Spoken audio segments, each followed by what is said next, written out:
Hello everyone, welcome to H G K guides. क्या आप एक बैचलर प्रोग्राम के स्टूडेंट हैं या क्या आप एक मास्टर्स प्रोग्राम के स्टूडेंट हैं और चाहते हैं कि आपको स्कॉलरशिप प्रोवाइड की जाए आपके डिग्री प्रोग्राम के लिए ताकि आप फिनलैंड से स्टडी कर सकें। तो आज हम बात करने जा रहे हैं फिनलैंड की एक ऐसी यूनिवर्सिटी के बारे में जो ना सिर्फ इंटरनेशनल स्टूडेंट को ट्यूशन फ़ी जो स्कॉलरशिप है वो प्रोवाइड कर रही है, बल्कि इसी के साथ साथ फुल ट्यूशन जो स्कॉलरशिप है वो भी प्रोवाइड की जा रही है इस यूनिवर्सिटी की तरफ से। तो हम डिटेल में बात करने जा रहे हैं कि फ़िनलैंड की कौन सी यूनिवर्सिटी है। अगर आपने इस यूनिवर्सिटी के अंदर एडमिशन के लिए अप्लाई करना है तो उसकी एलिजिबिलिटी की रिक्वायरमेंट क्या है, डॉक्यूमेंट्स आपने किस तरह से चेक करने हैं, एप्लीकेशंस को कब एक्सेप्ट किया जाएगा एडमिशन्स के लिए ताकि वो अप्लाई कर सकें, और इसी के साथ साथ जो स्कॉलरशिप्स हैं ये एक्चुअली क्या हैं, इनके बेनिफिट्स क्या हैं, इन सब चीज़ों को हम डिस्कस करने जा रहे हैं। तो सबसे पहले बात कर लेते हैं कि फ़िनलैंड की कौन सी यूनिवर्सिटी है। तो फ़िनलैंड की जिस यूनिवर्सिटी को आज हम डिस्कस करने जा रहे हैं that is university of eastern Finland. आपने क्या करना है कि सिंपली सर्च करना है university of eastern Finland, and after searching this आपने जो है इस एड्रेस पर आना है, and this is the place के जहाँ पर आपको इस यूनिवर्सिटी की इन्फॉर्मेशन मिल जाएगी। सबसे पहले अगर बात की जाए एलिजिबिलिटी क्राइटेरिया की, तो वो स्टूडेंट जो किसी बैचलर डिग्री प्रोग्राम के अंदर अप्लाई करना चाहते हैं, यानी अपनी जो बैचलर लेवल स्टडी है उसको परस्यू करना चाहते हैं फिनलैंड से, तो उनके पास जो है अपर जो सेकेंडरी एजुकेशन का सर्टिफिकेट है, जो क्वालिफिकेशन है, इसका होना ज़रूरी है ताकि वो अप्लाई कर सकें। So this is the eligibility criteria जिसको आपको मीट करना पड़ेगा ताकि आप एडमिशन के लिए अप्लाई कर सकें। और इसी के साथ साथ वो स्टूडेंट जो अप्लाई करना चाहते हैं बैचलर डिग्री प्रोग्राम के अंदर, अगर उन्होंने इनमें से किसी एक क्वालिफिकेशन को कंप्लीट किया है तो वो एलिजिबल हैं कि वो इस यूनिवर्सिटी के अंदर एडमिशन के लिए अप्लाई कर सकते हैं for their bachelor degree program. यानी अगर आपके पास फिनिश मेट्रिकुलेशन का जो एग्जामिनेशन क्वालिफिकेशन है, या अगर आपके पास आईबी की डिग्री है या ईबी की डिग्री है, या इनमें से किसी एक क्वालिफिकेशन को आप होल्ड करते हैं, तो आप एलिजिबल हैं कि आप इस यूनिवर्सिटी के अंदर बैचलर डिग्री प्रोग्राम के एडमिशन के लिए अप्लाई कर सकते हैं। इसी के साथ साथ अगर बात की जाए कि डॉक्यूमेंट्स कौन से रिक्वायर्ड होंगे, तो जो लिस्ट ऑफ डॉक्यूमेंट्स हैं स्टूडेंट इनको चेक कर सकते हैं ऑनलाइन जो एप्लीकेशन फॉर्म है उसके थ्रू। यानी जब आप अपनी एप्लीकेशन फॉर्म को सबमिट करना चाहते हैं इस यूनिवर्सिटी के अंदर एडमिशन के लिए, तो वहाँ पर स्टूडेंट को एक लिस्ट प्रोवाइड की जाती है रिगार्डिंग कि कौन से डॉक्यूमेंट्स रिक्वायर्ड हैं जिनको उन्होंने सबमिट करना है। और अगर आप चाहते हैं कि अपने डॉक्यूमेंट्स को अपने प्रोग्राम के मुताबिक चेक करें, तो आप अपने प्रोग्राम के मुताबिक भी अपने डॉक्यूमेंट्स को जो है ईजिली चेक कर सकते हैं, ताकि आप इस बात को इंश्योर कर सकें कि जिस प्रोग्राम के अंदर वो अप्लाई करने जा रहे हैं उसमें कौन से डॉक्यूमेंट्स रिक्वायर्ड होते हैं। अगर बात की जाए कि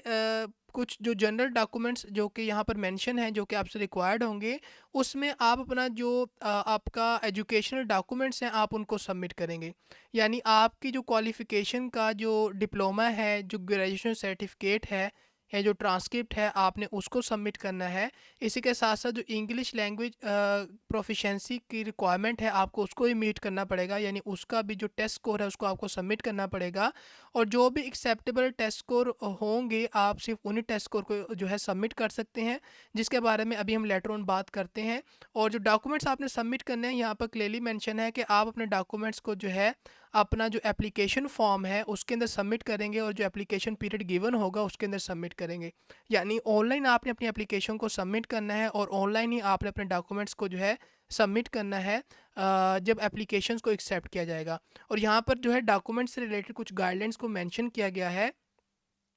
तो आपने मेक श्योर करना है कि इन गाइडलाइंस को आप ज़रूर रीड आउट करें ताकि बेटर अंडरस्टैंड कर सकें कि डॉक्यूमेंट्स को आपने किस तरह से जो है सबमिट करना है। अगर बात की जाए लैंग्वेज रिक्वायरमेंट की, तो अगर आप बैचलर डिग्री प्रोग्राम के लिए अप्लाई करना चाहते हैं तो आपके पास जो है इंग्लिश जो लैंग्वेज प्रोफिशिएंसी है उसका स्किल्स का होना ज़रूरी है ताकि आप जो है एडमिशन के लिए अप्लाई कर सकें। और जो एक्सेप्टेबल टेस्ट स्कोर हैं उनका जो मिनिमम स्कोर है उसको यहाँ पर मेंशन किया गया है, आप यहाँ से चेक कर सकते हैं। लेकिन कुछ सर्टेन केसेस हैं कि जिसके अंदर आपको इस रिक्वायरमेंट को मीट करने की ज़रूरत नहीं पड़ेगी। उनमें से जो एक केस है वो ये कि अगर आपने जो अपनी प्रीवियस क्वालिफ़िकेशन जो है कंप्लीट की है और वहाँ पर जो लैंग्वेज ऑफ आपका इंस्ट्रक्शन था वो इंग्लिश लैंग्वेज में था आपकी जो सेकेंडरी एजुकेशन है उसके अंदर, तो देन आपसे ये जो टेस्ट स्कोर है ये रिक्वायर्ड नहीं होगा, यानी आप इस क्राइटेरिया को जो है मीट कर लेंगे through your degree certificate, diploma और ट्रांसक्रिप्ट, अगर आपकी जो लैंग्वेज ऑफ इंस्ट्रक्शन थी वो इंग्लिश थी। तो इस तरह से आप इस रिक्वायरमेंट को जो है मीट कर सकते हैं अगर आप इस रिक्वायरमेंट के अंदर फॉल करते हैं। बट इन केस अगर आप इस रिक्वायरमेंट में फॉल नहीं करते तो देन आपको इनमें से किसी एक एक्सेप्टेबल टेस्ट स्कोर को सबमिट करना पड़ेगा ताकि आप इस रिक्वायरमेंट को मीट कर सकें।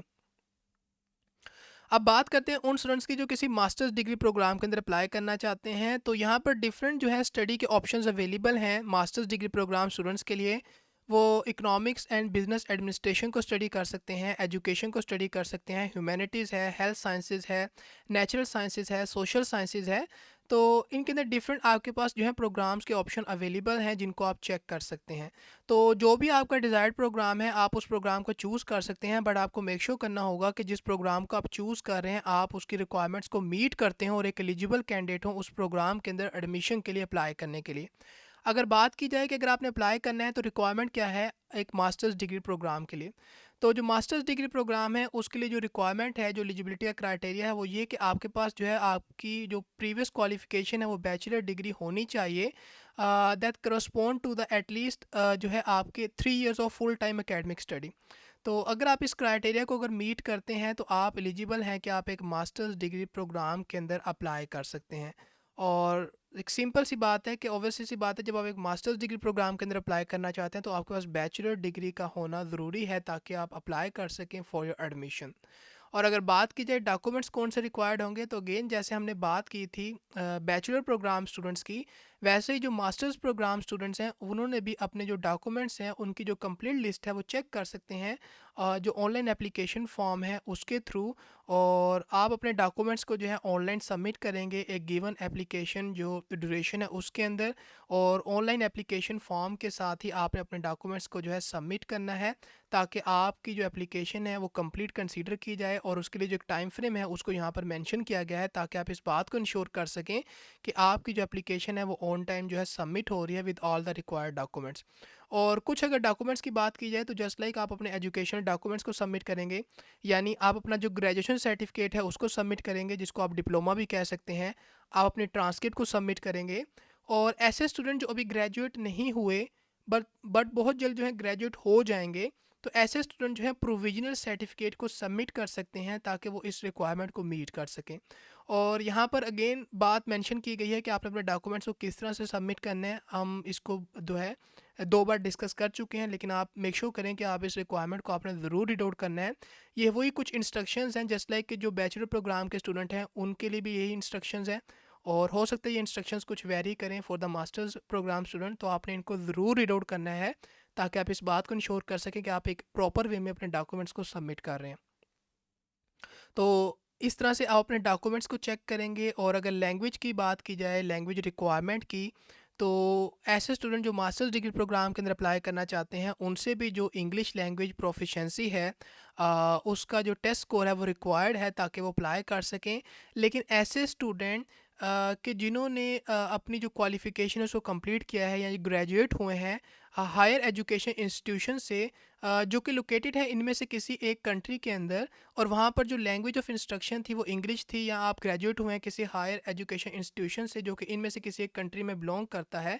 तो आपको इस रिक्वायरमेंट से जो है एग्जाम्प्ट कर दिया जाएगा। यानी देन आपसे जो इंग्लिश लैंग्वेज प्रोफिशेंसी का टेस्ट स्कोर है आपको उसका प्रूफ जो है प्रोवाइड नहीं करना पड़ेगा अगर आप इनमें से किसी एक कंट्रीज़ के एप्लीकेंट हैं और इस यूनिवर्सिटी के अंदर मास्टर्स डिग्री प्रोग्राम के लिए अप्लाई करना चाहते हैं। और इसी तरह जो ईयू और ईईए कंट्रीज़ के जो स्टूडेंट हैं वो भी अप्लाई कर सकते हैं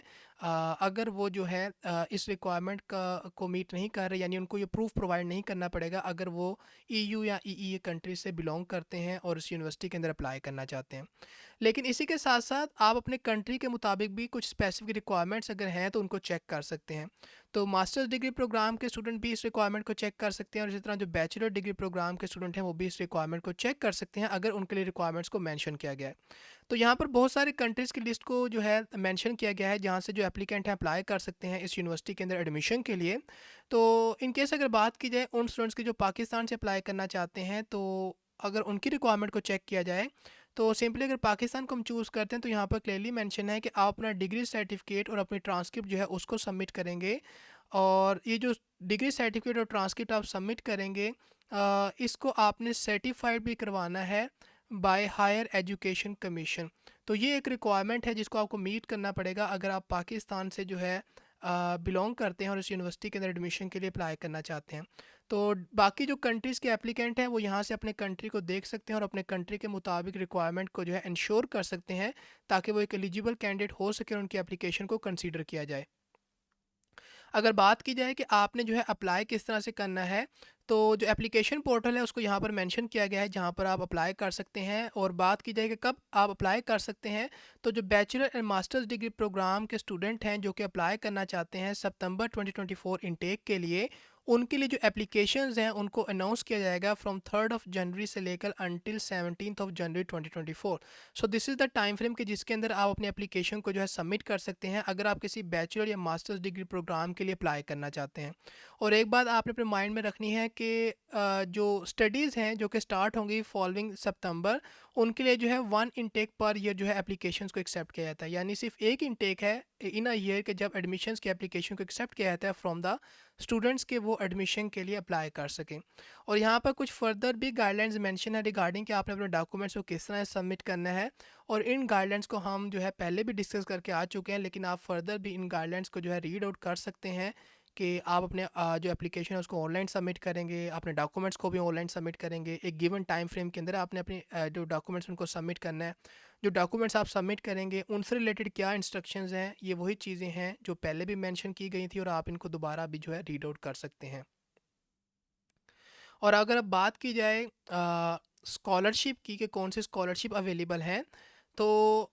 जो यूनिवर्सिटी ऑफ ईस्टर्न फिनलैंड है इसकी तरफ से ट्यूशन फ़ी जो वेवर स्कॉलरशिप है वो भी अवेलेबल है। और इसी तरह जो फुल ट्यूशन जो स्कॉलरशिप है वो भी अवेलेबल है। अगर बात की जाए ट्यूशन फ़ी वेवर स्कॉलरशिप की, तो जो ट्यूशन फ़ी वेवर स्कॉलरशिप है ये पार्शियल जो है एक किस्म की स्कॉलरशिप है आपकी ट्यूशन फ़ी के लिए, जिसके अंदर आपको मैक्सिमम ऑफ 50% जो है आपका ट्यूशन फ़ी वेवर जो है प्रोवाइड किया जा सकता है। अगर बात की जाए ये स्कॉलरशिप किन स्टूडेंट्स के लिए है, तो स्कॉलरशिप मास्टर्स प्रोग्राम स्टूडेंट्स के लिए भी है और बैचलर प्रोग्राम स्टूडेंट्स के लिए भी है।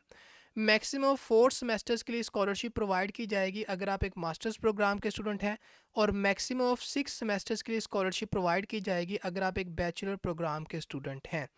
और यहाँ पर जो है अब आपके माइंड में कन्फ्यूजन होगी कि रिगार्डिंग कि कौन से प्रोग्राम के लिए स्कॉलरशिप अवेलेबल है या नहीं, तो उसके बारे में भी हम डिस्कस करते हैं। लेकिन इसी के साथ साथ जो यूनिवर्सिटी ऑफ ईस्टर्न फिनलैंड है उसकी तरफ से this is the another scholarship जो कि प्रोवाइड की जाती है ऑफ दिस अमाउंट। और अगर आप इस क्राइटेरिया को मीट करते हैं तो देन आप इस स्कॉलरशिप के लिए भी एलिजिबल हो सकते हैं।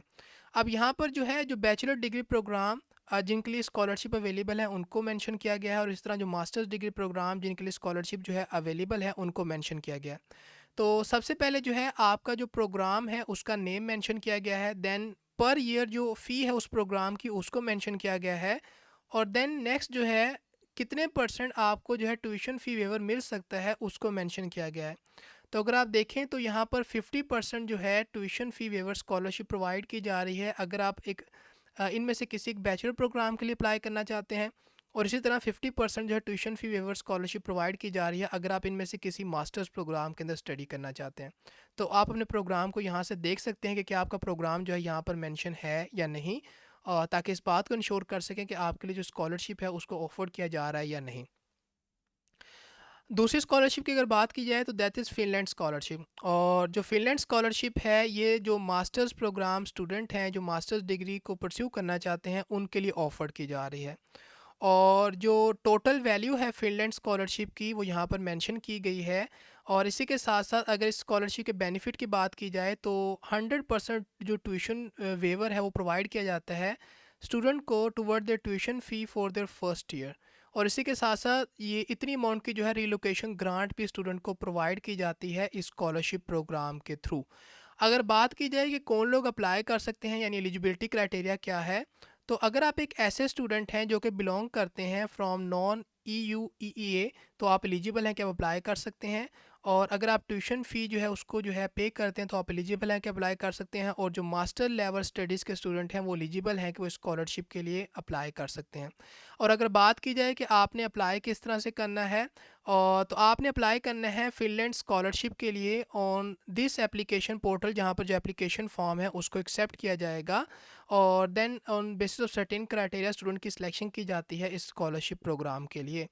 और यहाँ पर कुछ इंस्ट्रक्शन भी मेंशन की गई हैं इस स्कॉलरशिप से रिलेटेड रिगार्डिंग के जो स्टूडेंट हैं उनको स्टडी करना पड़ेगा ऑन कैंपस, और ताकि वो स्कॉलरशिप के लिए जो है एलिजिबल रहें, उनको स्कॉलरशिप जो है प्रोवाइड की जाए। और स्कॉलरशिप से रिलेटेड कुछ फर्दर इंस्ट्रक्शंस भी मेंशन की गई हैं, तो आपने मेक श्योर करना है कि इंस्ट्रक्शंस को ज़रूर रीड आउट करें ताकि आप इस स्कॉलरशिप को जो है बेटर अंडरस्टैंड कर सकें। और अगर बात की जाए जो स्कॉलरशिप है ये किन प्रोग्राम्स के लिए अवेलेबल है, तो क्योंकि जो स्कॉलरशिप है ये मास्टर्स प्रोग्राम के स्टूडेंट्स के लिए अवेलेबल है, तो यहाँ पर जो है डिफरेंट मास्टर्स प्रोग्राम की लिस्ट अवेलेबल है जिनके अंदर जो है स्कॉलरशिप को प्रोवाइड किया जा सकता है स्टूडेंट को, अगर स्टूडेंट जो है एलिजिबिलिटी क्राइटेरिया को मीट करते हैं और स्कॉलरशिप के अंदर सेलेक्ट हो जाते हैं। तो आप अपने प्रोग्राम को यहाँ से जो लिस्ट ऑफ प्रोग्राम है वहाँ से चेक कर सकते हैं। अगर आपका प्रोग्राम इनमें से किसी एक जो लिस्ट है उसमें फॉल करता है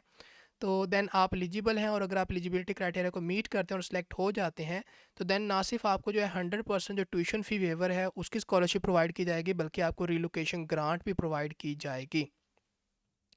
अगर बात की जाए कि आपने अप्लाई किस तरह से करना है ट्यूशन फ़ी वेवर स्कॉलरशिप के लिए या फिनलैंड स्कॉलरशिप के लिए, तो